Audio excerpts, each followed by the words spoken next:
20% des Français rencontrent des difficultés pour utiliser Internet et les nouvelles technologies. Un sérieux handicap quand aujourd'hui toutes les démarches administratives se font par le biais du numérique. Beaucoup de retraités, certains d'entre vous en font peut-être partie, se sentent démunis face à ces nouveaux outils.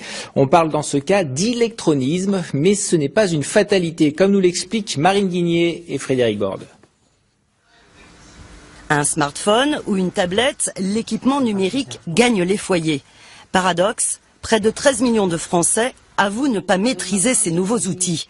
C'est le cas de cette Haut-Viennoise qui a décidé de contacter une association pour se former. C'était pour avoir des renseignements parce que, bon, j'ai 60 ans, mais je comprends strictement rien à Internet, mais rien. Je suis décidée à le faire parce que, franchement, je trouve que dans la vie d'aujourd'hui, sans avoir accès à Internet, on ne peut pas faire ce qu'on a besoin de faire.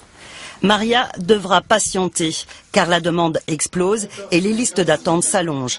Démarches administratives, achats en ligne ou gestion de comptes bancaires, c'est loin d'être évident pour les retraités notamment. Les grandes administrations sont en train de boucler, on enlève les gens, on met des machines à la place. Si on ne sait pas se débrouiller avec le numérique, on va être totalement perdu. L'association AmiClick propose à Panazol des cours quotidiens. Je vais créer un dossier que je vais appeler par exemple 2019.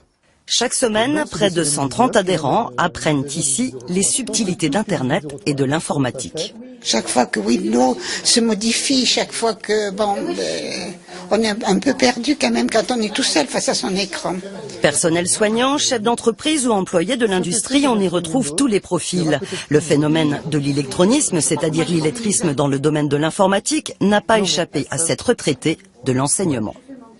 De toute façon, les tâches administratives, j'ai peur. Par exemple, quand on donne ou qu'on vend une voiture, c'est infernal.